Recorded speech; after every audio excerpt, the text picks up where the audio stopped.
Mesdames, Messieurs, bonjour et merci de nous rejoindre pour vivre avec nous ce moment exceptionnel. Une éclipse totale du Soleil visible sur le territoire de la Belgique pour la première fois depuis plusieurs siècles. Le phénomène a commencé il y a un peu plus d'une heure au sud de l'Angleterre dans ce qu'on appelle les îles Scilly. Il était 10h59 quand la Lune a commencé à masquer le Soleil. L'ombre projetée de la Lune va courir dans une bande large de 110 km à la vitesse de 2850 km/h. Elle commencera à 12h13 en Cornouailles, à 12h16 en Normandie. Elle sera à Reims à 12h25 et à 12h27 sur l'extrême sud de la Belgique, avant de se terminer à 14h31 dans le golfe du Bengale. Alors la totalité du phénomène dure environ 2 heures, mais au moment crucial, le moment où la Lune recouvrira complètement le Soleil, ce moment va durer de quelques secondes, une quarantaine de secondes environ à Bouillon, jusqu'à près de 2 minutes au Mont-Quintin, où nous retrouvons Laurent Hollotre et nos invités. Alors Laurent, première question que j'ai à vous poser, est-ce qu'il fait beau au Mont-Quintin? Est-ce que nous allons utiliser nos fameuses lunettes? Écoutez, j'ai un peu de mal à vous répondre, Christophe, parce qu'on passe par différents sentiments ici au Mont-Quintin. Ce matin, quand je suis arrivé très tôt, vers 7 heures, il faisait gris, il y avait de la bruine, du brouillard. Franchement, on avait peur. Je me suis dit, je vais rentrer chez moi. Et puis, petit à petit, le ciel s'est éclairci et vers 10h30, 11h, on a eu de larges éclaircies. On a même eu droit, vers 11h10, au premier contact. On l'a vu, à ce moment-là, c'était formidable. Ici, les centaines de personnes présentes ont tourné leurs yeux vers le soleil. On avait des perdus argentés comme ça tournés vers le soleil. C'était magnifique. Maintenant, c'est un peu plus couvert, donc c'est toujours incertain. Alors, pour en savoir plus, je propose de rencontrer notre premier invité, c'est Luc Trulmans. Je ne vous le présente plus, notre monsieur météo. Luc, finalement, la météo, c'est un peu ce que vous aviez prévu hier dans le journal. C'est 10%, 20% de chance de voir l'éclipse. Oui, je suis un peu satisfait de mes prévisions, un peu déçu parce que en tant que météorologue, je suis en général plus pessimiste que ce que je prévois. Alors bon, les 20% on les a eu, on a eu 20% de ciel bleu, les nuages passent, mais de temps à autre, nous avons quand même un petit coin de ciel bleu, on voit à nouveau un coin de ciel bleu qui arrive, et j'espère que tout à l'heure, pendant la totalité, qui va commencer à 12h27, je le répète, on aura ce petit coin de ciel bleu pour pouvoir voir cette couronne solaire, donc qui ne sera pas masquée, elle, par la Lune, parce que ce sera le disque solaire qui sera masqué, et non pas la couronne, et il fera nuit, il fera noir, et il y aura une petite lueur, et ce sera une lueur qui pourrait être comparée à une pleine lune. Un petit pronostic tout de même. Ouais, je ne sais pas si vous êtes joueur, mais un petit pronostic. Je regarde, je dirais quand même 35% parce que c'est vous, Deschamps, d'avoir quand même cette éclaircie. C'est gentil, on va rester optimiste, Luc. Bon, alors il y aura ce spectacle magnifique à voir, puis il va se passer d'autres choses au point de vue météo, je crois, vers 1027. Oui, au niveau météorologique, c'est une très belle expérience qui va se produire. La température va chuter. Il va faire noir. Donc ça, c'est une chose. Nous allons voir la nuit qui va tomber. La température va baisser d'environ 5 à 10 degrés. Tout dépendra un peu de la couverture nuageuse. Le vent risque de tomber ou de se lever. Tout dépendra. Dans les vallées, il y aura un vent de brise qui va se lever. Et par contre, sur les sommets, ici sur les crêtes des Ardennes, on devrait avoir un vent qui va tomber. Que dire d'autre? Surtout les animaux qui vont avoir l'envie d'aller dormir, hein, les poules qui vont aller rejoindre leur poulailler, les vaches qui vont se coucher. Pas nous, ça c'est sûr. Non, nous sommes beaucoup plus intelligents. Nous savons que 2 minutes après, le soleil va nous revenir. Ce qui va être spectaculaire, c'est qu'il faudra regarder vers l'ouest et voir arriver ce mur noir qui va nous arriver avec 2850 km/h et qui va nous engloutir dans la nuit. Ce qui est sûr en tout cas, c'est que s'il fait beau, ce mur noir dont vous parlez, Luc, on pourra vraiment bien l'observer parce qu'on est ici à Mont-Quintin, donc c'est entre Virton et Torny. On est tout près du château de Mont-Quintin, un endroit extraordinaire, un château en ruine dont l'histoire remonte au XIIe siècle. Et là, on domine toute une vallée absolument magnifique. Et donc, je suppose, Luc, que ce mur noir arrivant dans cette vallée, ça va vraiment être magnifique. Ça va être exceptionnel, unique pour nous. Notre vie d'homme qui dure en général 75-80 ans. Il faut remonter à 1433 quand même pour avoir la dernière éclipse totale en Belgique. La Belgique n'existait pas encore à ce moment-là. Et je crois qu'il faut avoir 2080, 81 pour la 2090. Ou 2090. Je ne serai plus là. Vous peut-être. Peut-être. Qui sait. En tout cas, je vous assure, il y a du monde ici. C'est très sympa. Il y a vraiment une ambiance bon enfant. Tout le monde est venu là pour ce spectacle vraiment magnifique. C'est vrai que ce phénomène très rare draine une foule considérable. Un engouement extraordinaire dans la région. Pas encore de chiffres, mais je peux vous dire que de visu comme ça, on peut compter par dizaines de milliers les personnes qui se sont pressées à Virton, à Florenville, à Arlon, à Herbemont et ici même dans la région de Torny. Donc tous ces endroits situés dans ce qu'on appelle la bande de centralité, cette bande de 110 km de large, Luc, qui va grosso modo du Canada à l'Inde et dans laquelle l'éclipse sera totale. C'est bien ça. D'ailleurs, certains n'ont pas hésité à planter leur tente. Là, depuis plusieurs jours, vous avez vu ça aussi. C'était vraiment très sympathique.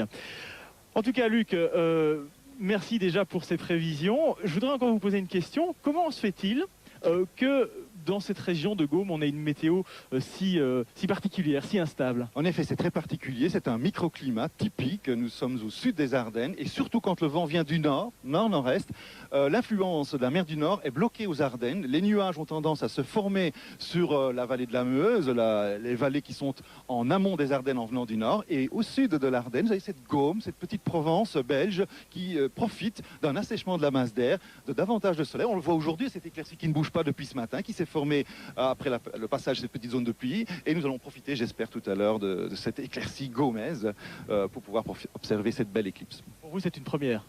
Oui, c'est une première.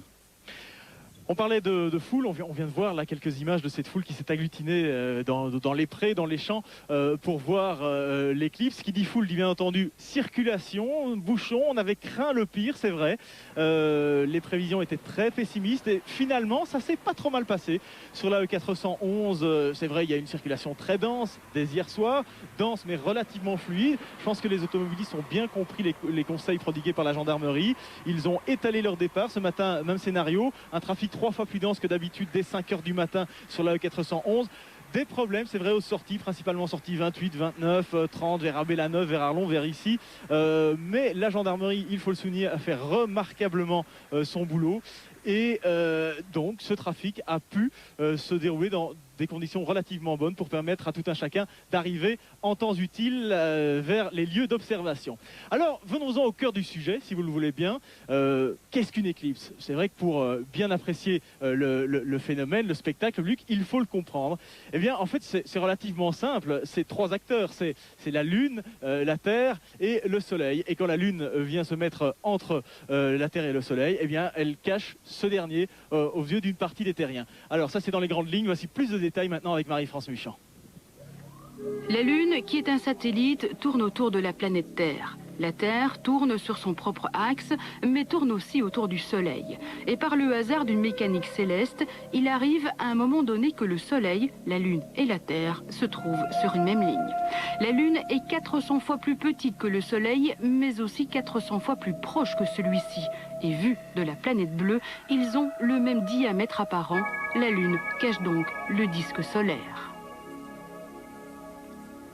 Pour observer l'éclipse totale, il faut se placer exactement sur le trajet de l'ombre de la Lune. Dans les régions couvertes par la pénombre, on n'observe qu'une éclipse partielle. Une éclipse est une histoire de contact. Le premier, la Lune, invisible, commence à avancer devant le disque solaire.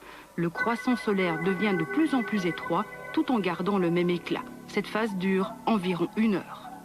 Le deuxième contact, là, les choses s'accélèrent. L'ombre de la Lune s'approche et engloutit tout autour de vous, ses couleurs corbeaux. Il se fait que le bord de la Lune est irrégulier, donc juste au moment où la Lune est sur le point de cacher tout à fait le Soleil ou que le Soleil va réapparaître, on a un croissant qui est en fragments, c'est les grains de Belly, qui sont simplement la marque des montagnes lunaires sur le bord de la Lune, le limbe de la Lune. Ensuite, c'est l'éclipse totale. Dès ce moment, vous pouvez ôter vos lunettes et observer l'éclipse sans danger et surtout regarder tout autour de vous. Le paysage est fantomatique. Pendant la totalité, évidemment, le clou du spectacle, c'est la couronne solaire qu'on voit autour du disque noir de la Lune.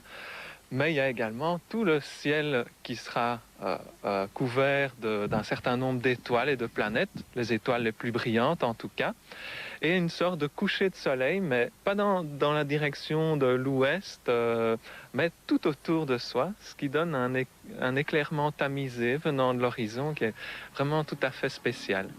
La couronne solaire, c'est vraiment l'instant magique. À chaque éclipse totale, elle revêt une apparence différente. On peut remarquer de minces structures en forme de plumes, des jets coronaux. C'est ici que règne tout le mystère, une température inimaginable, 1 million de degrés. Mais le soleil a ses sautes d'humeur sous forme de bourrasque, c'est le vent solaire. La fin de la totalité survient aussi rapidement que son début. Vous devez remettre vos lunettes. La nuit refait place au jour. En tout, le phénomène aura duré 2h30. Et quand le soleil a rendez-vous avec la lune, ce sont quelques petites minutes d'éternité. Oui, des minutes d'éternité dont nous profitons pleinement en ce moment ici au château de Montquintin. Je profite justement d'une éclaircie pour chausser mes lunettes et pour regarder ce soleil qui se fait manger de plus en plus par la lune. Je pense qu'actuellement on doit être aux environs de 70% de la surface du soleil qui est recouverte. Un spectacle vraiment extraordinaire qui devrait être à son apogée d'ici 25 minutes maintenant, ici à Montquintin, dont nous vous ferons profiter. Faites-nous confiance. Un fait qui justifie évidemment l'engouement du public qui s'est déplacé par dizaines de milliers en Gaume et par centaines de milliers dans d'autres régions de l'Europe, eh bien c'est la rareté de l'événement. Luc nous le disait tout à l'heure, la dernière fois c'était en 1433 en Belgique, enfin ça ne s'appelait pas encore la Belgique d'ailleurs, et la prochaine fois ce sera en 2090. Alors voyez à ce sujet le reportage de Philippe Dourte.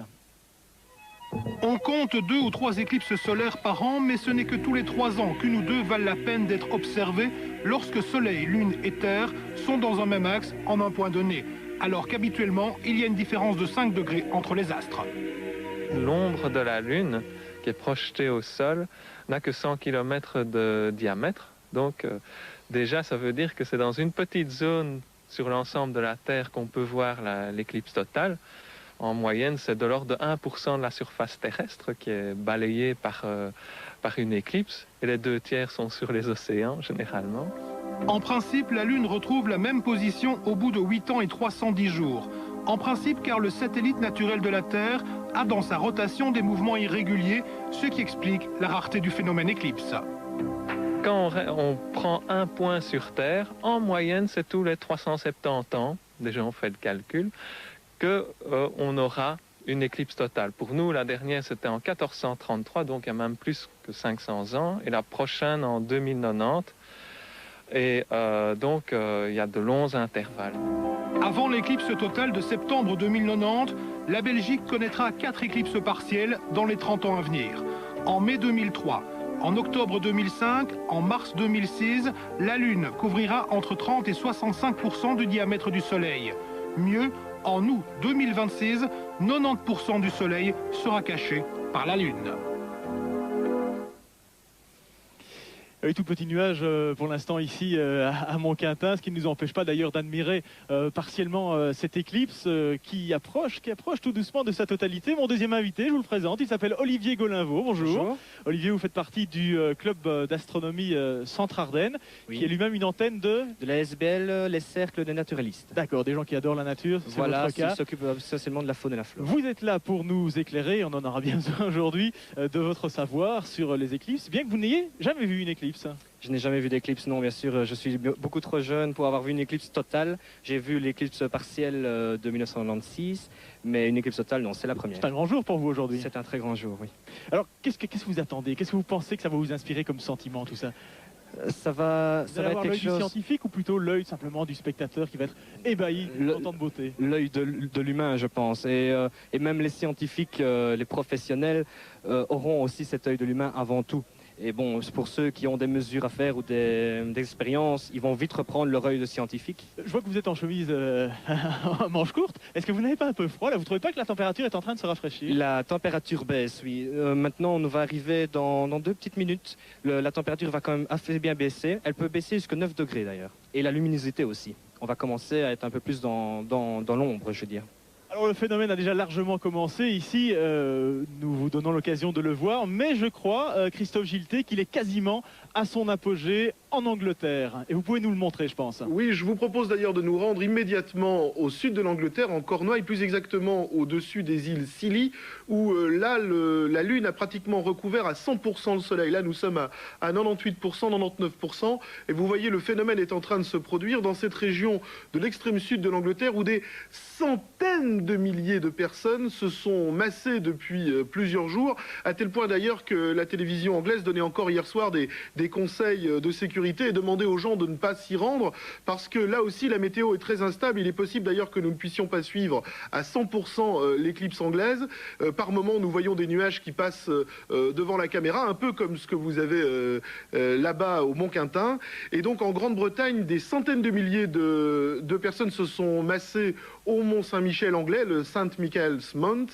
Et il y a aussi, alors ça c'est une particularité très anglaise bien sûr, des dizaines de milliers de bateaux qui vont suivre l'éclipse au-dessus de la mer. Donc je vous rappelle que le phénomène a commencé en Angleterre à 10h59, mais il y a un tout petit bout d'Europe situé bien plus loin que ça. Ce sont les îles françaises de Saint-Pierre-et-Miquelon qui sont, j'allais dire administrativement, le premier territoire européen à avoir vécu l'éclipse ce matin. C'était à l'aube, aux alentours de 6h du matin, heure locale. Et là, déjà, l'éclipse totale s'est produite. Vous voyez que l'éclipse continue à avancer. Et nous sommes là pratiquement dans la zone des 100%.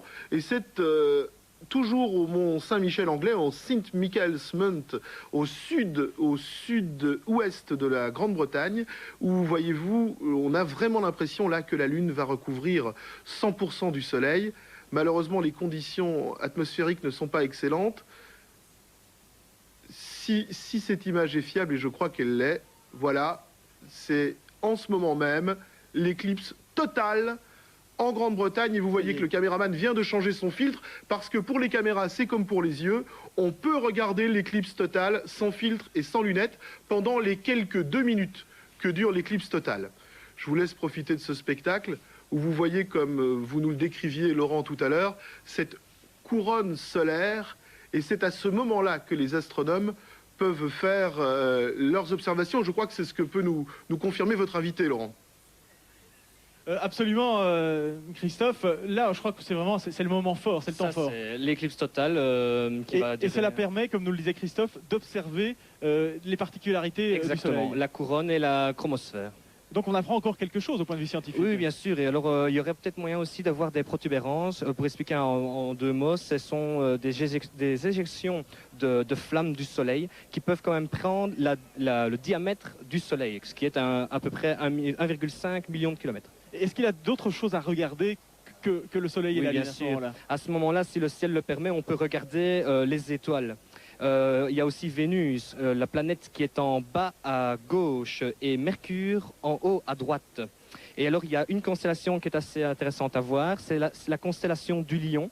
Et d'ailleurs, à tous ceux qui sont du signe du Lion, je signale que c'est la seule fois qu'ils verront leur signe le mois de leur anniversaire. Sinon, c'est impossible. Ce n'est pas une constellation d'été qu'on peut voir la nuit. En tout cas, c'est un spectacle absolument extraordinaire. Je ne trouve pas d'autre mot. Je crois que ce mot-là, je vais le répéter souvent au cours de cette émission. C'est un spectacle qu'on attend avec impatience ici à Mont-Quintin. Ah oui, il est là dans un bon quart d'heure. Et je pense, Christophe, qu'on va pouvoir le vivre de cette manière, comme les Anglais, puisque si je regarde au-dessus de moi, eh bien, ça m'a l'air quand même bien dégagé. Il faudrait une sacrée dose de malchance pour qu'il y ait un nuage qui vienne obscurcir ce spectacle. On va croiser les doigts, hein, Olivier. Ah, absolument. Oui, mais les Anglais d'ailleurs ont eu de la chance, Laurent, puisque je vous le disais tout à l'heure, hier encore la météo de la BBC donnait 15% de chance au St. Michael's Mount pour voir la totalité de l'éclipse.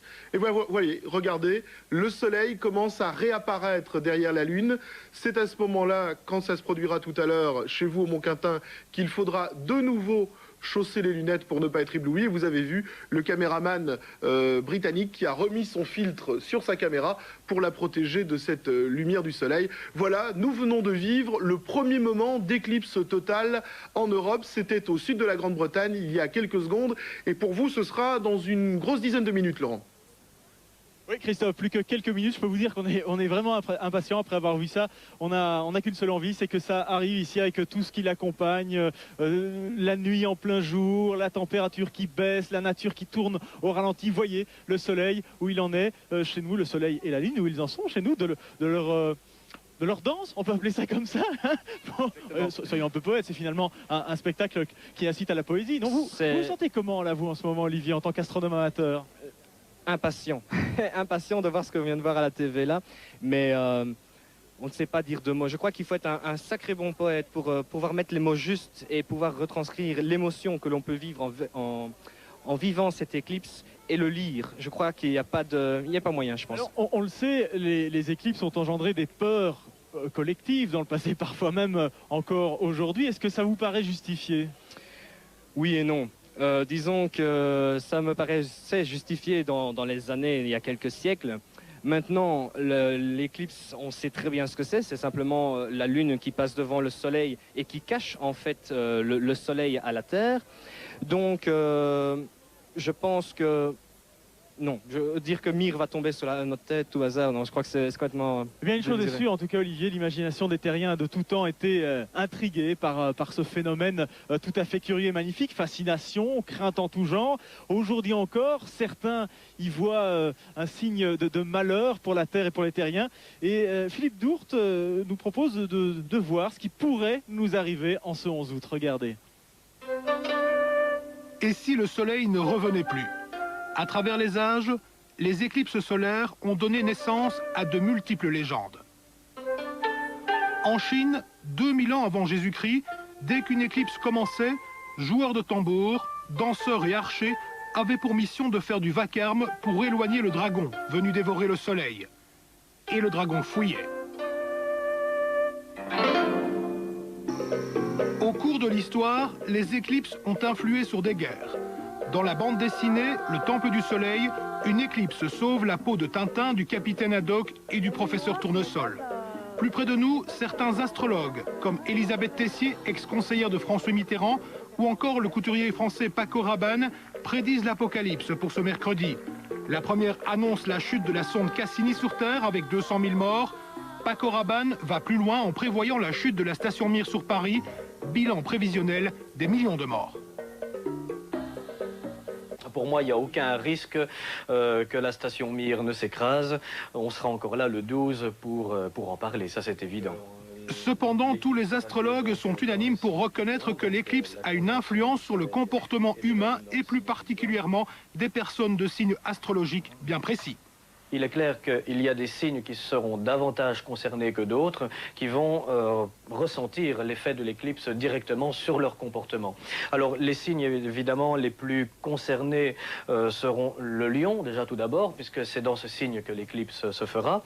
Nous aurons le signe opposé, le Verseau, ainsi que le taureau et le scorpion. Donc ces quatre signes sont mis en avant, en pleine lumière, parce que directement concernés par les influences. Donc ça veut dire que les personnes qui vivent des situations dans leur vie qui sont précaires, qui sont instables, vont, sous l'effet de l'éclipse qui va redynamiser, qui va éveiller en quelque sorte toutes ces tensions, donc ces personnes vont être amenées à devoir prendre des décisions ou à vivre des situations de cassure, de remise en question importantes, mais qui sont parfois, et très souvent d'ailleurs, pour un bien. Qu'elles jouent ou non un rôle important dans l'histoire ou sur l'homme, les éclipses sont dangereuses pour tous ceux qui ne prendront pas la précaution de se protéger les yeux. Nous voilà de retour ici à Montquintin où nous vivons vraiment des moments extraordinaires. Nous approchons, vous le voyez, de la totalité de l'éclipse. Moment magique. La luminosité d'ailleurs baisse tout doucement. Il fait de plus en plus froid. Les vents sont de plus en plus importants. Et je propose maintenant d'accueillir notre troisième invité. Laurent, oui, Christophe. Je voudrais vous interrompre une seconde parce que nous recevons d'autres images de Normandie, cette fois de Fécamp exactement, où l'éclipse continue à avancer. Elle touche donc maintenant le continent. Et vous voyez que là aussi, le soleil est en train de passer complètement derrière la Lune et derrière l'ombre. Et nous voyons maintenant cette Lune qui est en train de recouvrir totalement la Normandie. Et nous avons vu tout à l'heure des images extraordinaires, cette fameuse ombre portée dont parlent tous ceux qui ont déjà vu une éclipse, qui avançait sur la mer devant la Normandie et qui envahissait l'horizon, puis tout d'un coup les falaises. Et la nuit est tombée en quelques secondes. C'était des images très impressionnantes. Regardez, là maintenant, l'éclipse est à Fécamp, en Normandie, en direct, en ce moment même. Et vous voyez ce que vous allez voir, si tout se passe bien, dans maintenant quelques minutes, au Mont-Quintin. Voilà Laurent, c'était pour vous mettre l'eau à la bouche. Oui, bah, ce spectacle dont je ne me lasse pas, je dois vous dire, je regarde ça sur mon moniteur de contrôle, Christophe, et j'attends ça avec impatience. Et ce mur noir dont on parle et dont vous avez parlé aussi, eh bien, il arrivera par là, par cette belle vallée ici de Montquintin. Alors, notre troisième invité, il s'agit de Nicolas Grevès, astrophysicien. Bonjour Nicolas, j'ai presque envie de vous dire bonsoir. Bonsoir, bonne nuit. Il fait de plus en plus sombre ici. Qu'est-ce qui se passe?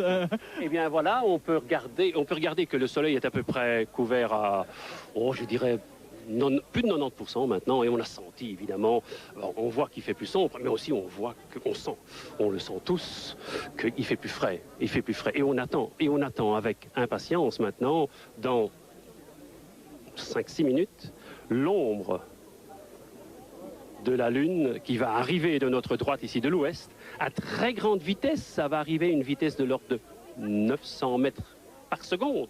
Donc nous voyons à peu près sur 5 km ici, en 5 secondes, nous allons être plongés dans la nuit finalement, et une nuit qui correspond à la pleine lune, grosso modo.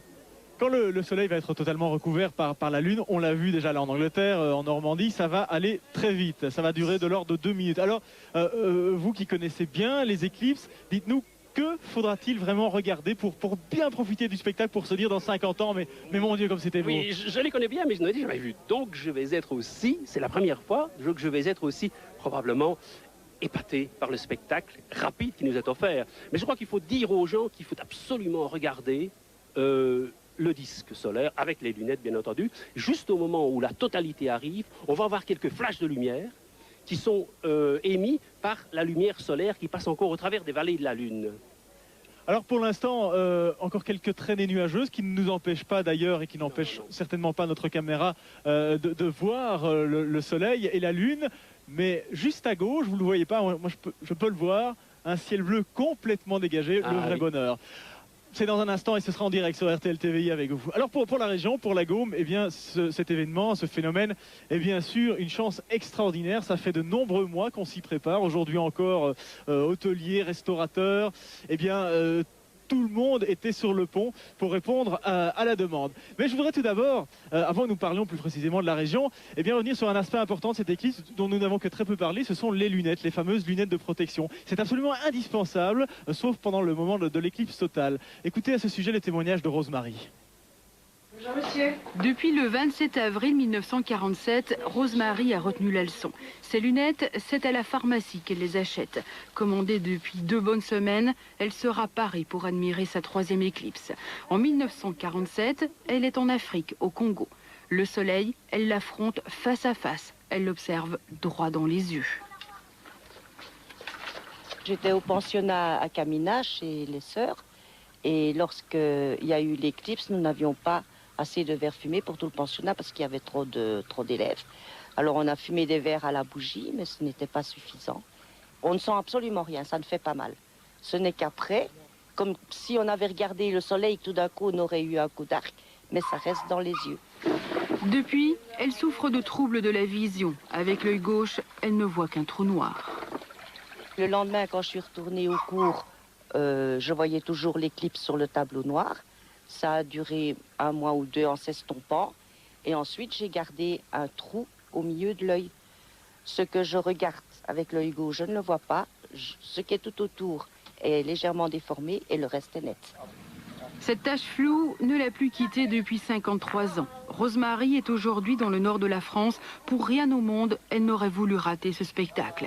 Et comme on lui disait, en Afrique, c'est la dernière fois de sa vie qu'elle verra la lune manger le soleil. Et oui, spectacle magnifique, mais attention, danger, on vient encore de vous le répéter, ce sera la dernière fois, puisque cette éclipse, elle est là maintenant dans quelques minutes. Nicolas Grevès, où en est-on? Dites-nous un peu maintenant, qu'est-ce qui va se passer dans les prochaines secondes? Eh bien, dans les prochaines secondes, la Lune va finalement vaincre le Soleil, si je puis dire, arriver à le grignoter entièrement, c'est ce que les anciens croyaient. Moi je parlais de danse tout à l'heure, vous voyez ça plutôt en termes de combat. Mais c'était considéré comme un combat, en fait, une lutte où le Soleil était vaincu. Et c'était ça le danger, évidemment, qu'il ne revienne plus. Et c'est pour ça qu'on faisait des sacrifices, etc. Mais ce qui va se passer, c'est qu'on ne va plus voir du tout, le Soleil va être noir, mais on va voir tout autour apparaître ce qu'on appelle la couronne solaire, qui est donc une couche qui s'étend à l'extérieur du disque du Soleil, mais qui n'est visible qu'en cours d'éclipse, parce qu'elle est trop peu lumineuse. Et on voit l'ombre, je crois qu'on voit comment il commence à faire très sombre ici à l'ouest. Sombre ici, effectivement, Nicolas, par l'ouest, par là, donc ça arrive. Et alors, est-ce qu'on aura droit, pensez-vous, à ces fameuses vagues de lumière? Je n'en sais rien, et c'est très difficile à voir en principe. C'est en fait dû à des cellules de convection qui, comme dans l'eau au fond, et on voit les images qui bougent, comme dans le fond d'une piscine. Mais c'est très difficile à voir. Il y a une chose absolument extraordinaire dans ce spectacle, Nicolas, c'est que finalement, il est autant là-haut, dans le ciel, avec la Lune et le Soleil, que sur Terre. Exactement. Il y a quelque chose de magnifique, là. Au départ, il y avait un brouhaha, des buissons, les gens étaient... Et puis là, ça se calme, tout doucement. J'ai l'impression, je parierais, une bouteille de vin, qu'on n'entendra plus rien d'ici 2-3 minutes. Quand l'éclipse sera totale, il faut encore, à mon avis...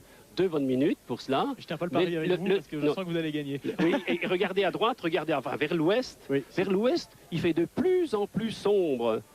De plus en plus sombre. Absolument incroyable. Finalement, on a l'impression, quand on regarde vers l'ouest, qu'il va y avoir un orage, mais non, c'est pas ça. C'est le mur noir. On va avoir un orage, mais il n'y a pas de nuages.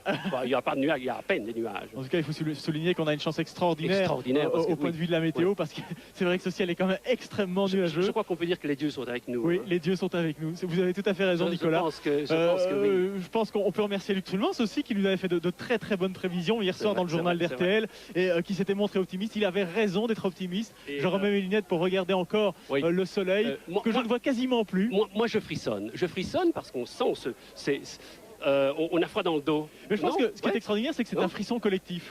On sent un frisson qui parcourt les chines de tout le public. C'est magnifique. Je crois que ça va être encore quelques... Attendez. Encore une bonne minute. Il est quasiment midi 26, donc une bonne minute. Une bonne minute et on est vraiment...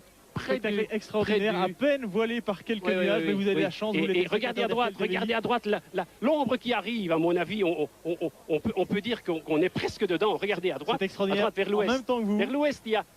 Tout le monde a tourné la tête vers la droite. Les flashs crépitent dans les prés ici près de voilà l'ombre qui arrive. Et je ne sais pas les gens se mettent à crier. Les gens se mettent à crier. C'est extraordinaire. On a presque l'impression que ce sera un match de football après une belle action de jeu. Tout le monde est content, ça y est, la nuit commence, ici à Montquintin. Regardez la différence entre l'ouest et l'est. Voilà. Regardez le ciel à droite. On a un point de vue privilégié pour cela. Extraordinaire. Voilà, on y est presque. Et voilà, ça y est, on a les grains de Bali. Ça y est. Extraordinaire. Je vais tendre mon micro. Oh, je ne vois rien d'un grain de Bélé. Enlevez votre filtre, mais non, je crois qu'on peut l'enlever. Voilà, ça y est, les grains de Bélil sont là à gauche. On les voit, et on voit la couronne maintenant qui commence à s'étendre, regardez. Mesdames et messieurs, nous vivons un instant historique sur RTL TVI. C'est d'une beauté rare. La couronne est en train de s'étendre, et la couronne est très symétrique. Et voilà, nous sommes dans l'ombre totale maintenant. Je n'ai pas regardé quand ça a commencé, je ne sais pas quand ça va s'arrêter, et j'ai presque envie de dire que ça ne s'arrête jamais tellement c'est beau. C'est vrai qu'on a envie de dire ne t'arrête pas, reste là, ça c'est extraordinaire. Et remarquez combien la couronne est structurée. Ce que vous entendez sur les spectateurs ici qui demandent qu'on coupe les spots, mais ça c'est un peu difficile. Ils essaient de mettre de l'autre côté. C'est magnifique. Est-ce que ça ne va... Non, je croyais qu'on était déjà presque sur la fin, mais non, ça continue. Ça continue. Et regardez cette belle image sur nos écrans de contrôle, cette magnifique image sur la caméra d'RTL TVI. Est-ce qu'on ne voit pas, je ne distingue aucune structure pour le moment, aucune structure protubérance. En fait, ce sont des masses de gaz qui sont éjectées, comme il y a de l'activité sur le Soleil pour le moment, ce sont des masses de gaz qui sont éjectées du Soleil et qu'on devrait voir, parce que très peu lumineuse, qu'on devrait voir. J'étais tellement ému finalement que j'avais gardé mes lunettes. Votre protection. Je vous en prie. C'est l'émotion. Oui, tout à fait. Mais je crois que vous, le scientifique, moi le profane, eh bien, nous avons communié dans cette même émotion devant un spectacle absolument unique. Vous avez réagi comme un scientifique et moi comme un profane. Merci. C'est la première fois qu'on me dit ça. Et voilà, nouveau phénomène. On voit, voilà, il commence, le soleil, la lune commence à quitter le disque. On voit un flash de lumière soudain vers la droite et il faut de nouveau maintenant reprendre les lunettes. Donc c'est un phénomène extraordinaire qui a duré très peu de temps. Finalement, moi j'ai l'impression que ça a duré une vie. Et ça n'a duré que une minute et quelques plumes. Hein. Et voilà, de nouveau, la Lune, maintenant, va quitter graduellement. Et au fond, on va revivre le film à l'envers, comme je le disais à la radio tout à l'heure. En fait, on a vécu un film, on est arrivé au bout, et puis maintenant, on revit le film à l'envers. La Lune va maintenant, tout doucement, graduellement, quitter le disque solaire à raison d'1% par minute. Et il fait déjà plus clair. Eh bien, ce film, Nicolas, il a commencé très très lentement, à 11h10, petit à petit, la Lune a mangé le Soleil, et puis quel apogée, quel dénouement. Il faut dire que c'est un film, en réalité, qui est un peu, je vais dire, un peu ennuyeux au début, parce que tellement lent, ça ne bouge pas, ça ne bouge pas. Et puis ça s'accélère, et puis ça explose, finalement, en quelques secondes. En tout cas, je ne sais pas, Christophe, si vous avez partagé notre émotion devant ce spectacle unique que les caméras d'RTL TV ont si bien rendu. Mais ici, il s'est vraiment passé quelque chose. On me l'avait dit. C'est vrai, quand j'ai préparé cette émission, j'ai lu des livres, j'ai regardé des émissions sur les éclipses. Et partout, il était écrit, on montrait cette espèce d'émotion. Mais je n'y croyais pas, je disais pas possible, pas à notre âge. Non, pas nous. Eh bien si, Christophe. C'était une émotion formidable. C'est vrai aussi qu'on voit de très belles photos, évidemment. Hein. Dans la littérature, on voit énormément de très belles photos d'éclipses. Mais rien ne vaut le spectacle que vous vivez, en direct, exactement en direct. Et voilà maintenant petit à petit donc le Soleil qui reprend ses droits, on le voit, tout à fait. Et la lumière revient. Et c'est à ce moment-là. Et alors excusez-moi de vous interrompre, mais ce que vous ne voyez peut-être pas, mesdames et messieurs, ce sont les sourires. Les sourires de tous ces gens qui ont fait des déplacements parfois longs et qui ont attendu et puis qui sont restés bouche bée devant la Lune et le Soleil, et puis maintenant le sourire béat. Et j'ai Luc Trulmans là, à quelques mètres de moi, il est venu nous rejoindre, et lui qui connaît pourtant bien le ciel, qui sait ce que c'est. Alors Luc, quelle impression? D'accord. Eh bien écoutez, nous avons eu la chance, les 20% de chance au-dessus de la région ici, et ce qui était formidable, c'est que le ciel est resté nuageux à l'horizon, et que nous avons pu profiter d'un relief très particulier en lumière, un dégradé nuageux qui allait du jaune vers le orange. Vous avez vu à l'est qui faisait encore clair, et puis à un moment donné à l'ouest il refaisait clair, et chez nous il faisait noir. Oui, c'est extraordinaire. Et au plan personnel, qu'est-ce que vous avez ressenti?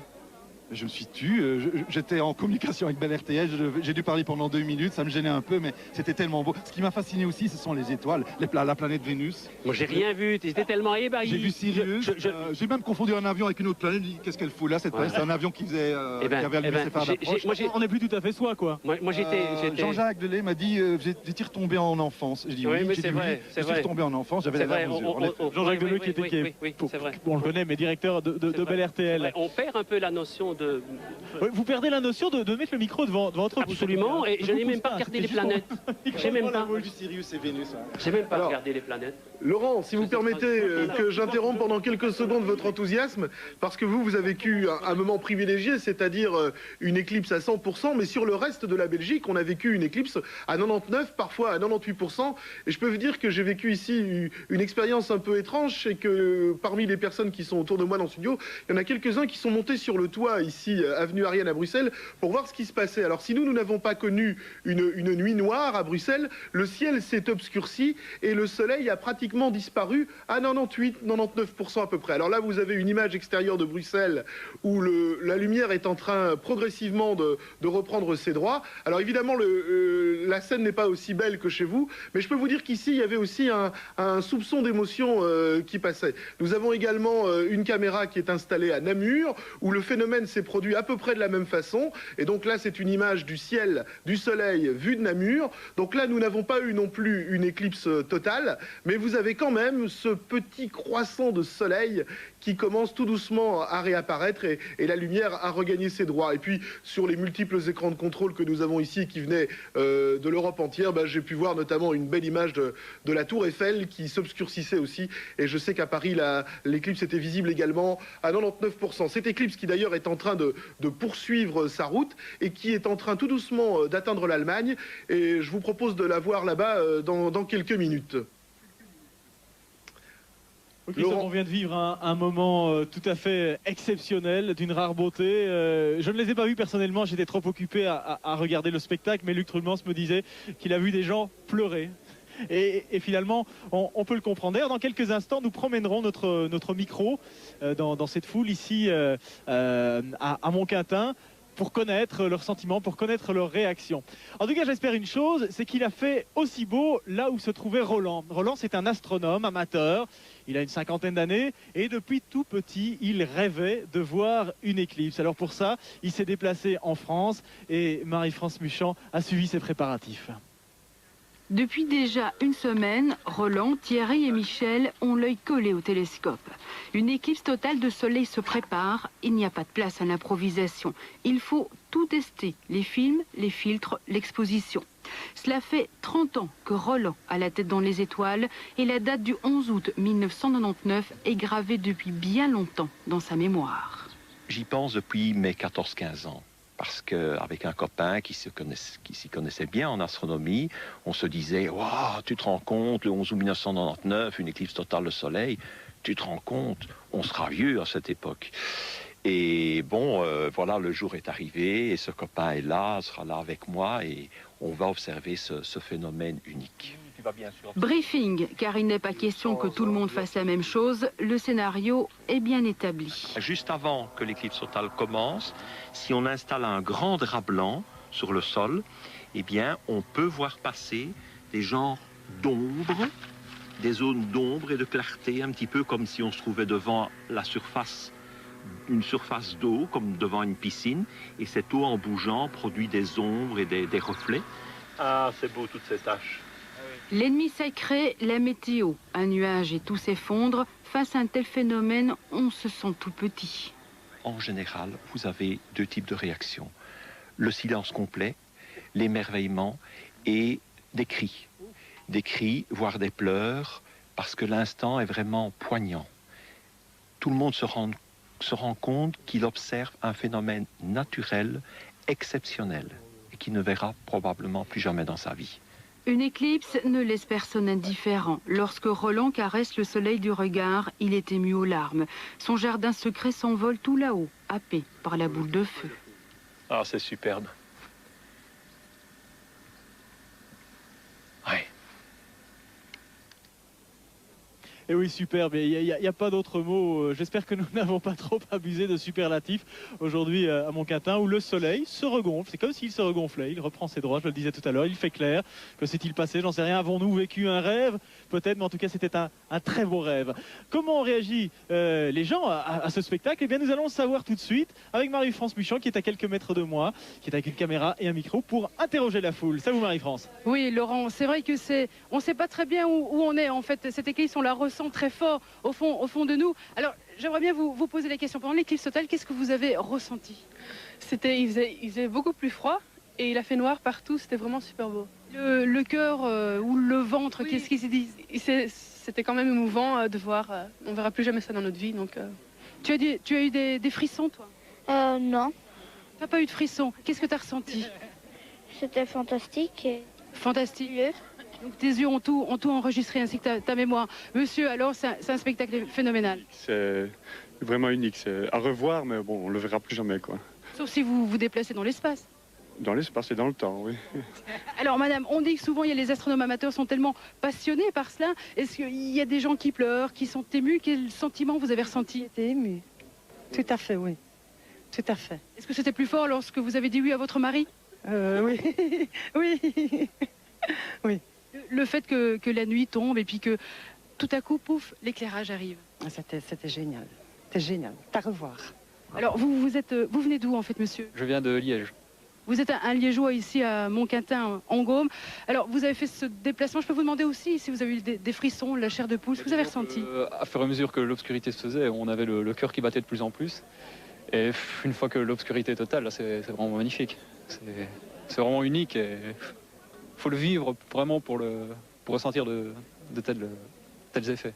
Pendant l'éclipse totale, vous avez ôté vos lunettes, vous avez pensé à regarder le spectacle tout autour de vous? J'ai surtout regardé le ciel, bien entendu, et essayé de plus ou moins repérer quelques étoiles. Alors, toi, je peux te demander ton âge? 8 ans. Tu as 8 ans. Et alors, comment tu as trouvé l'éclipse? Superbe. Super? Fabuleux. Fabuleux? Tu as trouvé ça comment? Évidemment, c'est la première fois que tu vis ça comme la plupart d'entre nous. Oui, c'est vrai, mais c'était vraiment... Ça t'a pas fait peur? Non. T'as pas eu peur?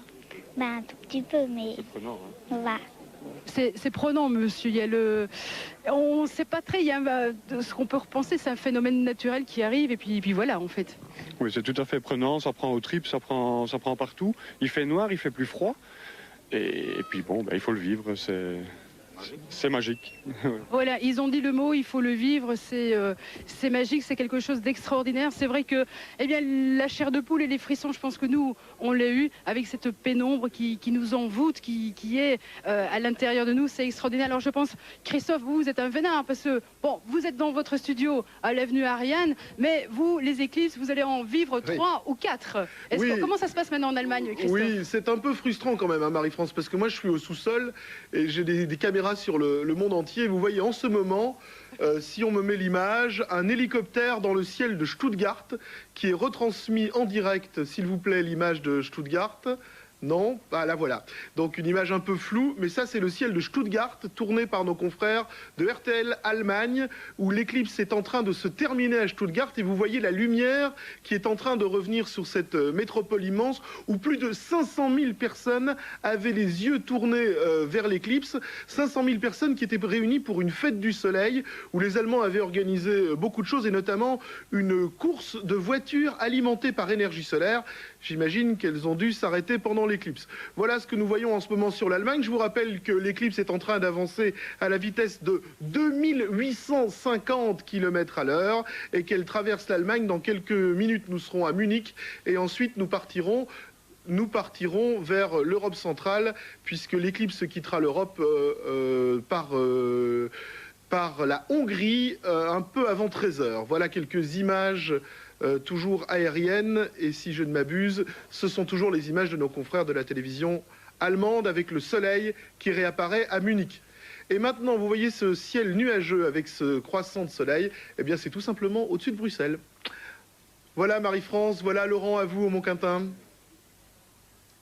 Merci Christophe, et on se retrouve donc dans quelques instants pour vivre d'autres moments magiques. Alors ce moment, on l'a attendu avec beaucoup d'impatience. Dans la région, on s'y est préparé, je vous en ai touché un mot tout à l'heure. Évidemment, c'était l'occasion aussi de faire la fête, et tout près d'ici, à une dizaine de kilomètres d'ici, il y a la ville de Virton, dont le saint patron est Saint-Laurent, et ça tombe, la Saint-Laurent, vous le savez peut-être pas, moi je le sais bien, ça tombe le 10 août, c'est-à-dire la veille d'aujourd'hui. Donc on a quelque peu profité des deux événements pour les jumeler et pour faire la fête. Regardez, ça se passait hier soir. À la veille de l'éclipse, Virton ne s'est pas départi de son calme légendaire. La cité gaumaise avait des allures de station familiale du littoral. Bon enfant, le public sirotait tranquillement un verre à la terrasse ou flânait au gré des animations de rue. C'est ambiance éclipse ici? Oui, c'est pas mal. Pour une fois dans Virton, on a quelque chose de bien. Jamais rien ici? Coussi coussa là, hein. Mais au fur et à mesure que la Gaume s'est enfoncée dans la nuit, les esprits festifs se sont réveillés autour du kiosque. Cochons de lait farci pour se sustenter, trappistes de l'abbaye voisine pour se désaltérer, musique cajun pour se déhancher, mélange de goût et de couleurs. Vous fêtez quoi ce soir? Je fête l'éclipse, bien sûr. T'es pas encore là? Alors demain, je suis déjà là, moi. On fête l'éclipse comme nous sommes de bonnes Gaumaises. Les bonnes Gaumaises doivent fêter l'éclipse? Ah ouais. Avec mon ami, c'est super génial, hein. Les Gaumaises fêtent tout. Mais la nuit de la fête la plus longue à Virton aura été celle de la patronne de la friterie. Ça fait quelques heures qu'on fait la file devant chez vous. Vous aurez encore des frites pour tout le monde? Je ne sais pas vous dire. Je sais pas vous dire. Le succès, là. S'il vous plaît. C'est le succès. On espère. Ça va. Il n'y avait jamais eu autant de monde à la friterie de Virton? Non. En Gaume, une veillée d'éclipse, on en veut bien une chaque soir. Et oui, de l'ambiance, vous venez de le voir, de l'ambiance à Virton, comme un peu partout en Gaume, et notamment dans les campings, parce que vous en doutez, il y a pas mal de gens qui, effrayés peut-être par le fait qu'on annonce beaucoup de circulation, se sont dit, bon, on va partir le soir. Et déjà, effectivement, hier soir, il y avait énormément de trafic, plein de gens qui s'arrêtaient au bord de la route, parfois comme ça, seuls. J'en ai même vu ce matin en arrivant qui dormait sur un relax, simplement à côté de la voiture, avec un trafic ininterrompu, mais ça n'avait pas l'air de déranger ce monsieur. Puis il y en a d'autres qui ont choisi la formule camping, et c'était un peu le règne de la débrouille, c'était surtout le règne de la bonne humeur, de l'ambiance. Regardez, des moments, à mon avis, à ne pas oublier. En un tour d'éclair, la Gaume s'est transformée en camping. Plus une vache à l'horizon, les prairies sont envahies. On essaye d'encaser le maximum. Vu les circonstances atmosphériques, c'est mal parti, mais ce n'est rien pour voir toute l'ambiance qu'il y a ici et pour se voir infesté, j'oserais le dire, par les Hollandais. Le nord de la Belgique rassemblé au sud, une cohabitation sympa, les Hollandais apportent les moules. Barbecue, repas taille, une éclipse, ça creuse. Nourriture spirituelle pour certains, déjà orientée vers le soleil. Le moindre mètre carré est exploité. Les retardataires s'organisent. Premièrement, installer les baffles. Ensuite, monter la tente, pas toujours évident. Les épouses, elles, cuisinent. J'ai aucune idée, qu'est-ce qu'on mange. Vous leur faites confiance? Ah oui, certainement. On fait toujours confiance aux femmes. Durant la nuit, on chasse les esprits. Grande réunion familiale, autour du feu, la tête est dans les étoiles. Ces Brugeois narguent la prophétie de Nostradamus. Tournés vers le futur, ils tracent sur le sol des marques. Il ne faut pas que la lune mange le soleil. Nous sommes en terre gaumaise et non pas chez les Incas. C'est quoi ça comme boisson? C'est le boisson Nostradamus. C'est pour voir le futur, ce qui va se passer demain. Et tout le monde va boire le boisson et voir ce qui va passer dans le futur. Chassez le maléfice, mais la réalité vous écrase de tout son poids. Il faut bien dormir et donc pomper. Après les moules frites de Zélande, la vaisselle, une éclipse, ça se mérite. Mais pour rêver d'un croissant de soleil, rien que tel qu'un bon dodo, protégé par Pyros. Bien, je vous propose quand même, avant de retrouver Laurent au Mont-Quintin, de voir quelques images du soleil, ici, à Bruxelles, capitale de la Belgique, où nous avons vécu une éclipse presque totale, mais malheureusement pas totale. Et voici ce que vous pouvez voir actuellement sur Bruxelles et pratiquement sur toutes les zones de la Belgique où vous n'avez pas vu l'éclipse en direct. Actuellement, si vous chaussez vos lunettes de protection, et seulement dans ce cas bien sûr, voilà à peu près le soleil qu'on peut découvrir sur Bruxelles et sur la plupart des régions de Belgique. Je vous propose maintenant de refaire un petit tour en Europe parce que notre éclipse avance toujours à 2850 km à l'heure. Nous étions il y a quelques secondes en Allemagne et nous sommes maintenant en Hongrie où on attend l'éclipse totale d'une seconde à l'autre dans le sud de la Hongrie. Les images que vous découvrez actuellement en haut de cette carte sont des images qui nous sont envoyées par nos amis de la télévision hongroise Club RTL, c'est donc RTL Hongrie, et ils sont eux aussi en direct évidemment, ils ne sont pas au Mont-Quintin mais ils sont au lac Balaton, et vous voyez qu'en Hongrie c'est aussi l'affaire de 2 ou 3 minutes avant de recevoir enfin ce faisceau lumineux qui, je vous le rappelle, a commencé à toucher les côtes de l'Europe vers 12h13, c'était en Grande-Bretagne au début de cette émission. Voilà Laurent, on retourne chez vous, où là maintenant j'ai l'impression que la lumière est bien revenue. Oui, la lumière est bien revenue et j'ai l'impression, Christophe, qu'on est un peu béni des dieux ici à Mont-Quintin, enfin du dieu soleil, pourquoi pas, puisqu'il y a de nouveau plein de nuages. En fait, c'est comme ce matin, c'est beaucoup plus gris. On a eu une fenêtre entre 11h10 et midi 40, entrecoupée de quelques nuages, mais une fenêtre qui nous a fait vraiment beaucoup de bien, qui nous a permis d'admirer ce spectacle exceptionnel. On n'a pas beaucoup parlé des animaux. Vous savez que dans nos journaux ces derniers temps, eh bien, on évoquait l'influence d'une éclipse totale de soleil sur les animaux. On pensait entendre des coqs chanter, voir des vaches rentrer à l'étable. Je n'ai rien vu de tout ça. J'ai simplement vu dans la foule un petit caniche qui se sentait pas très bien. Alors j'espère qu'il va un peu mieux maintenant. Si une petite nausée ça arrive, je ne sais pas s'il avait trop mangé ou si c'était dû à l'éclipse. Enfin, peu importe. Je vous parlais tout à l'heure de Virton où on a passé une nuit assez sympathique. Vous l'avez vu. Voyons maintenant sur l'ensemble de la région tout ce que cette éclipse a apporté. Vraiment une aubaine. Regardez. Bien que très jolie, la Gaume n'a pas le même attrait touristique que d'autres régions voisines de la province de Luxembourg. L'éclipse solaire est dès lors une aubaine. Les responsables du syndicat d'initiative de Virton n'ont pas perdu le nord. Autocollants, porte-clés, stylos, jeux, plumiers, assiettes gravées, le merchandising s'est emparé d'un phénomène naturel. Les gens veulent des souvenirs, ils veulent des petits gadgets et nous avons pris accord avec des fournisseurs de la région qui nous ont mis des gadgets de qualité avec le logo bien imprimé. Donc je ne cherche pas à faire du business à tout prix, je cherche à ce que les gens puissent avoir un souvenir de qualité à un prix tout à fait raisonnable. À Virton, chacun tente de tirer un morceau de couverture vers soi. De son côté, l'association des commerçants gaumais met en vente un t-shirt souvenir. Je ne dirais pas spécialement un business, mais plutôt de montrer simplement que Virton était là, qu'on essayait de faire quelque chose nous aussi. Et ma foi, c'est ainsi que tous ensemble, on a choisi, je vais dire, notre petit logo, qu'on a imprimé donc sur des t-shirts, donc simplement le soleil, puisque Virton, donc je suppose que tout le monde le sait, on dit nous, c'est la capitale de la Gaume. On est fiers de notre région parce que c'est une région où il fait, dit-on en tout cas, et nous, on est tout à fait d'accord avec ça, plus beau qu'ailleurs. Et je crois que le soleil, c'est ce qui symbolise le mieux, je vais dire, la région ici.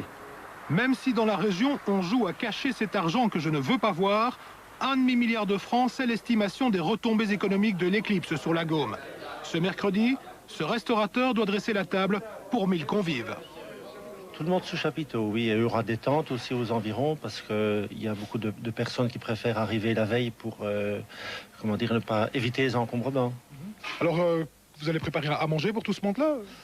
On va faire un bon petit buffet froid avec les spécialités gaumaises, de manière à ce que toutes ces personnes-là reviennent en Gaume par la suite. Qu'est-ce que vous avez dû louer? Chapiteau, table, chambre frigorifique. Et puis alors, tout le personnel, naturellement. On est en train de faire nos charcuteries déjà depuis 2-3 jours. Mais 1000 personnes sous vos chapiteaux, ça va vous rapporter? J'espère bien. Enfin, l'éclipse business, ce sont aussi ces logements chez le particulier. Faute de chambres d'hôtel encore disponibles, des dizaines de familles accueillent des visiteurs pour un prix raisonnable, allant de 1500 à 2000 francs la nuit. Mais dans ce cas encore, certains habitants n'hésitent pas à demander le prix de 15 000 francs pour 2 nuitées. Il y en a, je vais dire, 5%, honnêtement, qui essayent de peut-être profiter de l'aubaine pour pratiquer des prix un petit peu trop élevés. À ce moment-là, moi, je refuse de prendre leurs coordonnées, ou bien je les mets en disant le prix est à négocier entre le client et vous. Il y a un an, un Gaumais sur 2 ne connaissait pas l'existence de l'éclipse du 11 août. Aujourd'hui, ils ne sont pas près de l'oublier. Et voilà, actuellement, vous voyez en ce moment même, une fois de plus, le miracle qui s'accomplit. C'est le soleil qui réapparaît après l'éclipse totale du lac Balaton dans le sud de la Hongrie. Vous voyez le soleil qui est en train de réapparaître et vous voyez une fois de plus, tout d'un coup, le ciel qui était noir et qui devient progressivement bleu, complètement bleu. Ce que vous avez vécu, Laurent, il y a maintenant quelques minutes, plus de 10 minutes à Virton, pas à Virton, dans la région du sud de la Belgique, au Mont-Quintin exactement. Et donc là encore, le miracle s'est accompli. Ici, vous voyez le soleil tel qu'il est en ce moment au-dessus de votre tête. Il a déjà repris pratiquement 50% de sa luminosité. Et donc nous avons fait le tour d'Europe, puisque nous commencions tout à l'heure, il y a environ 40 minutes en Angleterre. Nous venons de terminer dans le sud de la Hongrie, et le soleil, du moins son ombre portée, poursuit sa course, puisqu'elle se terminera à 14h31 dans le golfe du Bengale, quelque part là-bas, à l'est de l'Inde. Laurent, quelle est l'ambiance actuellement au Mont-Quintin? Est-ce que vous êtes toujours autant ému par ce que vous avez vu tout à l'heure? Franchement, oui, Christophe. J'ai toujours un peu les jambes tremblantes, le ventre un peu noué, mais de joie, je vous rassure, d'avoir pu assister à un tel phénomène. Et j'espère que ce sentiment est partagé par toutes les personnes qui se sont déplacées ici. Bien, Laurent, bien je vous... Ils sont encore là, d'ailleurs, ces personnes. Oui, Christophe, juste un petit mot avant de vous rendre l'antenne. Je voudrais simplement remercier les gens qui sont venus à notre micro, dont Olivier Golinvaux du club d'astronomie Centre-Ardennes, qui organise très prochainement, le 14 août à Neuchâteau, une nuit qui va intéresser ceux qui s'intéressent au phénomène d'astronomie. C'est la nuit des étoiles. Donc ce sera le 14 août à Neuchâteau à 20h. Voilà, Christophe, c'est à vous. Merci Laurent, merci aussi à Marie-France, à Philippe Dourte, merci à Luc Trulmans, merci à vos invités. Je vous propose de voir encore pendant quelques secondes quelques images de cette extraordinaire éclipse qui vient de couvrir toute l'Europe. C'était il y a moins d'une heure au sud de l'Angleterre, au moment où l'éclipse a commencé. Et ensuite cette éclipse a traversé sur une bande de 110 km de large. D'abord la Normandie, ensuite la Champagne, le sud de la Belgique, l'Allemagne et maintenant la Hongrie où elle vient de partir pour partir tout doucement pour rejoindre l'Inde. Vous voyez ce moment fabuleux que nous avons vu tout à l'heure à Fécamp en Normandie, dans l'ouest de la France. C'était le premier moment où l'éclipse a touché le continent européen. Voilà, je vous remercie d'avoir suivi ce moment exceptionnel avec vous. Je vais me permettre une petite fantaisie. Je vous donne rendez-vous pour la prochaine éclipse totale en Belgique. Ce sera en novembre 2090. Je suis sûr qu'on sera encore tous là pour l'apprécier. En attendant, c'est le moment maintenant du journal de 13 h, présenté par Florence Reuter.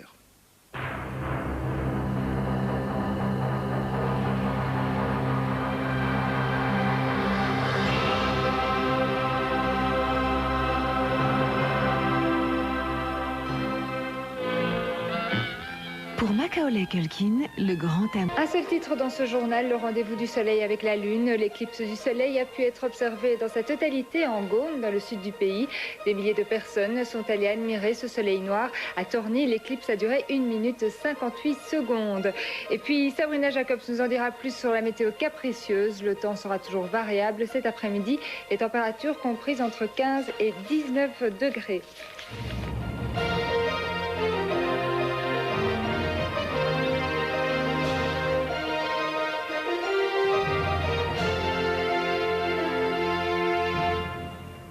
Il était midi 27 minutes précises. La Lune est allée à la rencontre du Soleil. L'éclipse tant attendue a été observée dans sa totalité pendant 1 minute 58 secondes dans le sud du pays, à Torny, en Gaume. Un soleil noir que l'on n'avait plus vu depuis le 15e siècle et que l'on ne verra plus avant 2090. Il a fait nuit en plein jour dans une grande partie du pays. Si le phénomène passionne les astronomes, il a également suscité l'admiration du grand public qui n'avait pas oublié ses lunettes. Madame, Monsieur, bonjour. Et tout de suite, pour savoir comment la vision de l'éclipse a été ressentie, je vous propose de rejoindre Laurent Hollotte en direct de Montquintin, près de Torny. Laurent, bonjour.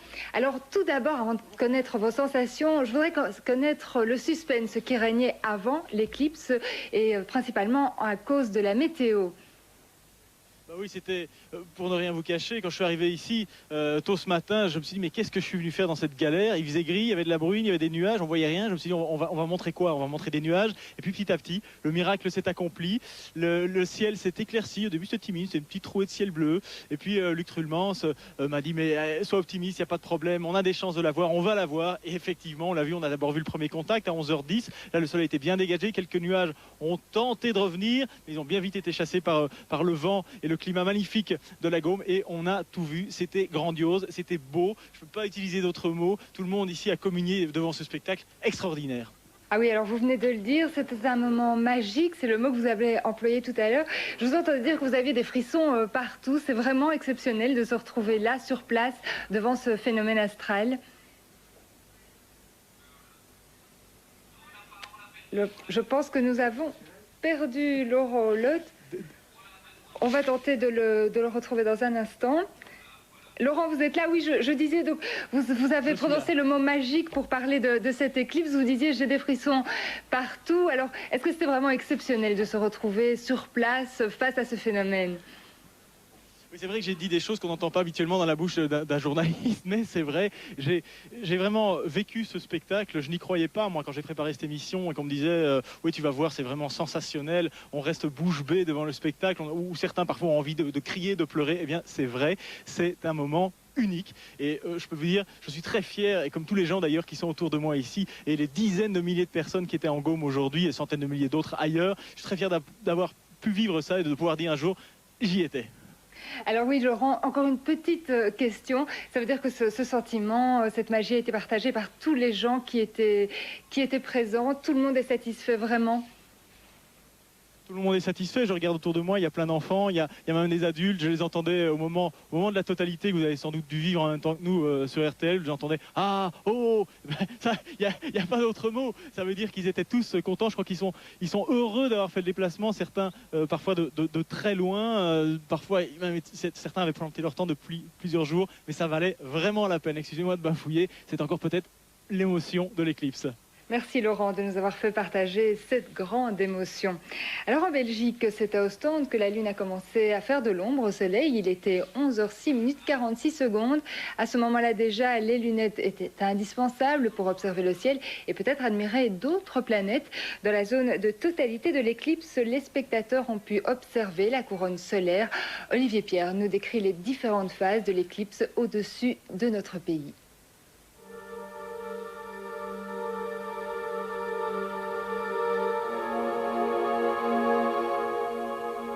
Il est midi 27 à Montquintin dans le sud du pays.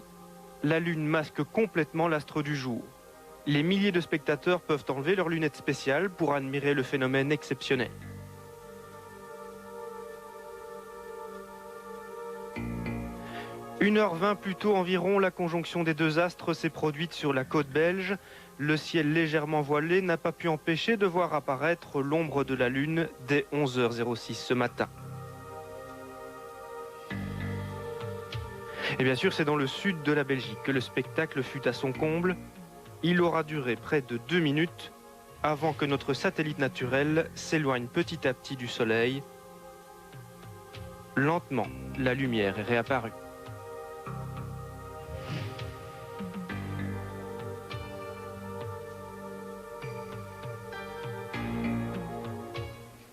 C'est donc dans le sud du pays que l'éclipse était totale. En Belgique, c'est là que la Lune avait donné rendez-vous au Soleil. Un soleil noir qui a duré près de 2 minutes, juste le temps de l'éclipse totale. Les observateurs ont pu ôter leurs lunettes de protection. Un spectacle magique, Laurent Holod vous le disait il y a un instant, pour des milliers de spectateurs. Philippe Roussel. En attendant l'éclipse, le commerce bat son plein. Tout est à vendre, du plus traditionnel au plus original.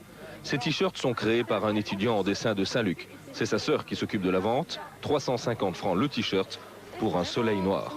Merci.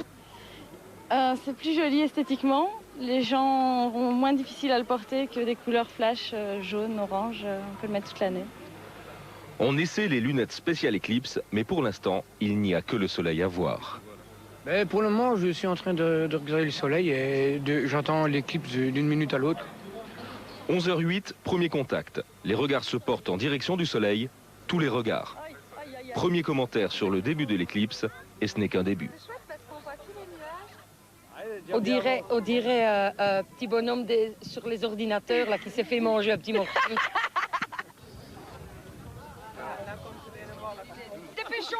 Dépêchons-nous. Ça commence, oui, en effet. On est gommé. La Gaume est fière de son éclipse. À 80% de luminosité en moins, les ruines du château de Montquintin sont baignées dans une lumière particulière, indescriptible. C'est un mélange de sombre là-bas devant nous, et puis c'est un peu plus clair ici. On dirait que la cour intérieure du château est recouverte d'une lumière un peu particulière. Hein?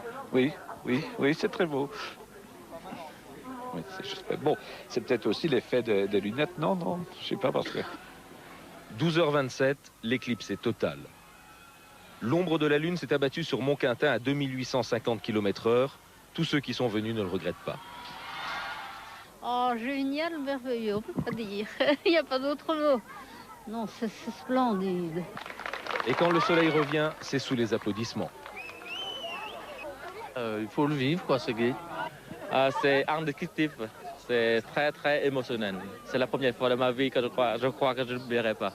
Que chacun fasse un vœu pour soi-même et pour sa famille et pour son pays. Le sud de la Belgique a vécu son éclipse totale et le temps a été clément. Une chance pour ceux qui avaient choisi de venir à Montquintin. Et aussi à Bruxelles, même si l'éclipse n'était pas totale, le soleil était caché à 97%. Mais sur la Grand Place, de nombreuses personnes ont enfilé leurs lunettes pour observer l'éclipse partielle. Parmi elles, des groupes de touristes étrangers, des touristes bien équipés qui ont profité de leur séjour chez nous pour admirer le phénomène astral. Les Belges n'ont pas été les seuls à assister à cet impressionnant phénomène astral. Les Britanniques ont été les premiers à découvrir la dernière éclipse du Soleil. L'ombre de la Lune traversera ensuite l'Europe centrale, puis la Turquie, l'Irak, l'Iran, avant de mourir en Asie, dans le golfe du Bengale. Fabrice Grosfilet. 12h13 en Angleterre. La Lune s'avance, le Soleil s'efface. Attention les yeux. Dans la province de Cornouailles, pointe sud-ouest de l'Angleterre, la première image de l'éclipse totale sur le continent européen. Le spectacle dure 2 minutes. 12h18, Fécamp, en Normandie. Ciel dégagé, nouvelles images. La côte française est dans l'obscurité. Les conditions d'observation sont idéales. À terre, le public, ils sont des dizaines de milliers à s'être déplacés. 1,5 million en Angleterre, presque autant en Normandie, 500 000 en Allemagne. Partout, la même ferveur. En Hongrie, en Roumanie, en Bulgarie, les trains sont pris d'assaut pour rejoindre la zone d'éclipse totale, cette fameuse bande de 10 km de large. Depuis quelques minutes, l'éclipse est visible depuis la Roumanie et la Bulgarie. Ensuite, ce sera la Turquie, l'Irak, l'Iran et le Pakistan. Les derniers à pouvoir la regarder seront les Indiens. C'est dans le golfe du Bengale, à l'est de l'Inde, que prendra fin la dernière éclipse de ce siècle.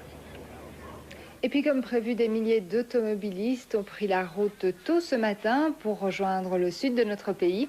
Selon la gendarmerie, ils étaient 3 fois plus nombreux sur les routes que d'habitude. Une circulation dense mais toujours fluide. Les voyageurs ont vraisemblablement étalé leur départ. Ils semblent avoir suivi les conseils de prudence. Frédéric Sacré. 7h20 à Houillet, sur l'autoroute de l'Éclipse, ça roule. À quelques mètres, l'un des itinéraires de délestage via l'ancienne route de Neufchâteau n'est guère plus fréquenté. La gendarmerie craignait 3000 à 3500 véhicules à l'heure, une cote d'alerte qui n'a pour ainsi dire jamais été atteinte. Je pense que les gens ont suivi les conseils qui ont été donc énoncés par le gouvernement, à savoir de partir beaucoup plus tôt, ou éventuellement de partir la veille. On a remarqué notamment hier soir qu'il y avait énormément de circulation. Les milliers d'automobilistes ont visiblement échelonné leur départ. Dès 17h hier, le trafic s'est accentué sur la plupart des axes, comme ici sur la Nationale 4. La circulation y est toutefois restée fluide. Seul véritable point noir, l'approche de la sortie 29 sur la E411, l'accès à Virton. Beaucoup d'automobilistes ont choisi d'observer l'éclipse depuis une aire d'autoroute plutôt que de courir le risque d'être bloqués plus loin. On n'ose pas rentrer trop loin à cause de l'embouteillage. C'est qu'on essaie un peu ce qu'on va faire, on ne sait pas encore. Je ne sais pas si vous allez courir le risque de descendre plus bas. Moi je voudrais bien, mais ils ne veulent pas. On va accepter l'éclipse d'ici, oui. Pourquoi ne pas aller plus loin? Parce qu'on craint que justement il y ait trop de bouchons et qu'on ne puisse pas se mettre quelque part tranquille. Hein. Bien sûr, il y a quelques points nord qui étaient donc prévus et qui avaient été annoncés, notamment à hauteur des échangeurs de AB. Échangeur de AB qui permet justement de directement accéder au site de Virton. Et là, ça a bel et bien coincé. Vers 10h30, des centaines d'automobilistes se pressaient dans les petites rues d'Étal pour gagner un lieu d'observation idéal. La gendarmerie l'avait prévu, d'autres n'en sont pas encore revenus. Je n'ai jamais pu, pourtant je suis déjà vieille. C'est comme en 40 quand je suis partie en exode. Les trains, eux aussi, ont été pris d'assaut par les observateurs d'un jour. Malgré le dispositif mis en place par la compagnie des chemins de fer, des wagons supplémentaires ont encore dû être ajoutés ce matin. De nombreux passagers avaient pourtant choisi de partir hier soir. Les trains étaient déjà complets. Philippe Roussel a voyagé sur la ligne Bruxelles-Virton. Vous allez le voir, régnait une ambiance toute particulière.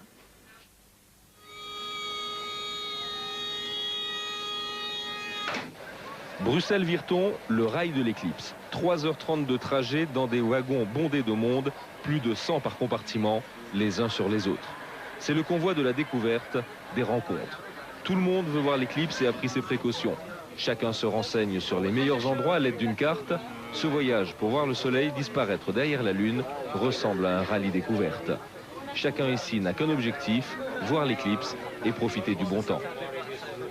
Je veux vraiment voir le soleil. J'ai aussi des lunettes noires et ça m'intéresse, ça m'attracte. J'ai lu ici dans le monde qu'il y a si on voit une éclipse, la vie est coupée en deux, avant et après l'éclipse. Mais enfin, moi je crois que c'est un peu exagéré, mais c'est quand même assez important, oui. Ces deux sœurs jumelles viennent de loin, l'une d'Espagne, l'autre de France. Il y a 18 ans, elles ont vécu et vu une éclipse totale en Colombie. C'est très intéressant, c'est très surprenant, mais je sais pas, j'ai oublié. Je pense que je viens pour me rappeler ce que ça m'a fait. Je me rappelle plus, mais bon, on va voir ce que ça donne maintenant. L'éclipse, c'est aussi l'occasion d'une fête qui se veut mémorable. Thibaut, Julie, Jérôme, Tanguy et Damien ont entre 18 et 19 ans. Ils viennent de Nivelles, ce sont des spécialistes des virées entre amis dans toute la Belgique, des sorties arrosées. Comment on ouvre une bière? Le mot d'ordre est de s'amuser. L'éclipse, c'est une bonne excuse pour refaire une fête entre copains. Il y avait longtemps, quoi. Bah oui, déjà c'est l'éclipse et puis c'est la fin du monde aussi demain, donc on va fêter le coup. Hein. C'est l'éclipse et puis on fait la fête, mais l'éclipse d'abord, oui. La SNCB transporte près de 15 000 personnes comme cela, juste pour voir l'éclipse totale de soleil. Beaucoup d'entre eux n'ont pas prévu de logement, ils dormiront à la Belle Étoile ou sous des tentes. L'essentiel est de ne rien manquer du spectacle. À événement exceptionnel, geste exceptionnel comme celui de certaines entreprises pour permettre à leurs employés de ne pas rater l'éclipse. La société Shell a convié son personnel à une réception sur le toit de l'immeuble dans le centre de Bruxelles. Réception lunettes obligatoires. Georges de Wulf. Tout le monde n'a pas pris congé aujourd'hui aussi parce que c'est un événement exceptionnel, parce que le personnel veut voir l'éclipse. La direction de ce groupe pétrolier a décidé d'inviter tout le monde en terrasse. Mais le temps inspire les plus vives inquiétudes. Certains pourtant profitent déjà du spectacle. La lune a vraiment complètement caché sur Bruxelles le soleil. Là, c'est impeccable, impeccable. Mais le ciel est couvert, alors comment faites-vous? Il faut avoir les bonnes lunettes. 350 personnes travaillent dans cet immeuble. La plupart ont quitté leur bureau vers midi moins le quart. Les lunettes spéciales sont offertes par la compagnie et le miracle vient du ciel vers midi 20, alors que l'éclipse est proche de son apogée, c'est l'éclaircie. Vous n'êtes pas censé travailler actuellement? Oui, mais nous avons reçu l'autorisation de la direction de venir ici essayer de voir un peu l'éclipse. Qu'est-ce qui est le plus exceptionnel? Voir l'éclipse ou ne pas travailler? Ah non, l'exceptionnel, c'est de voir l'éclipse, évidemment, bien sûr. On a pu voir quelque chose, c'est vrai que c'était quelque chose à voir aussi une fois dans sa vie, oui, tout à fait. Le seul qui n'ait rien vu sera finalement un tournesol caché sous un parasol. Vous le savez, l'observation de l'éclipse sans lunettes était extrêmement dangereuse pour les yeux. C'est pourquoi dans les centres de loisirs pour enfants et les plaines de jeux, toutes les précautions avaient été prises.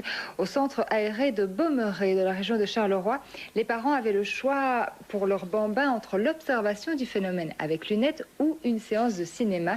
C'est cette option qui a été choisie pour la majorité des enfants. Alain Dils.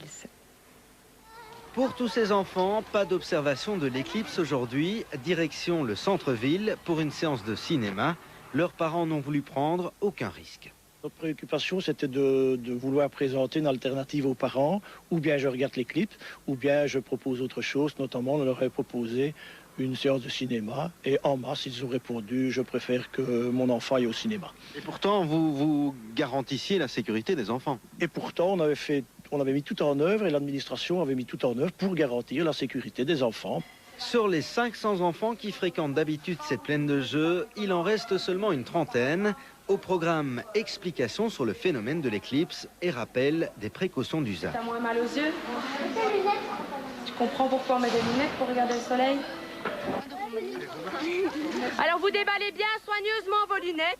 Et voici enfin le moment tant attendu. Tous les regards se tournent vers le ciel. Coup de chance entre deux nuages, l'éclipse apparaît.